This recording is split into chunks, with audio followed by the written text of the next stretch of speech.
Good evening and welcome back. I'm John Snell. And I'm Nancy Parker. As gas prices shoot through the roof, Congress's answer is to go on summer vacation. Republicans and Democrats appear hopelessly deadlocked in a fight over drilling, but a bipartisan group of senators, including Louisiana's Mary Landrieu, drew up a possible compromise combining conservation and new drilling. Nobody is predicting it'll be easy to pass. The story new at 5:30.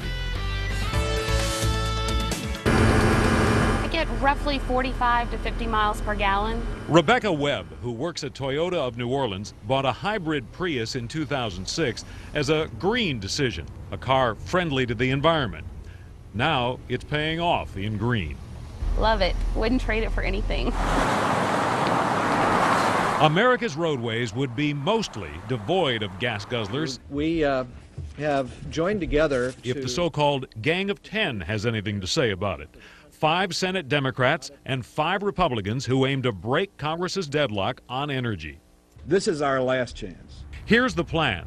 People buying alternative fuels vehicles would get tax credits, up to $7,500 for cars with completely new technology. The goal, have 85% of America's vehicles run on something besides gasoline within 20 years. $7 billion would help Detroit retool to make the transition. $2.5 billion would go for research on biofuels, ideas like turning the waste from sugarcane into ethanol. And really relying on new technology and good old American ingenuity to get us to a safer place for our country. The money would come partly from oil, royalties on new leases. The Gang of 10 would put drilling rigs in millions of acres, now off limits in the eastern Gulf and part of the Atlantic seaboard, if those states agree. Protect beaches, a 50-mile buffer. There will never be any drilling within that 50-mile barrier. For most congressional Democrats, opposition to drilling has been a winning formula for a generation.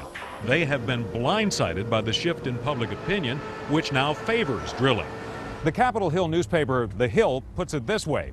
Democratic leaders find themselves caught between the environmental lobby on one hand and the guy who's upset because he just spent $80 to fill up his SUV.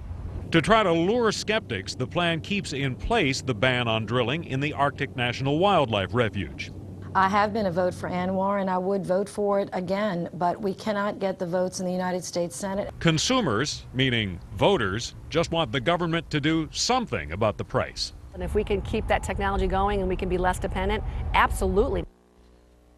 Here's the drilling part of the plan. All of the areas here you see highlighted are now off limits to drilling, but they would be opened up, the green ones anyway, if state lawmakers in those individual states would have to approve drilling, and then they would get a share of the royalties. So Florida, the Carolinas, and then also Virginia and Georgia would be. The red area here, notice Florida's got a big chunk of it still off limits. The red area would be, on top of that, this 50-mile buffer zone where there would be no drilling.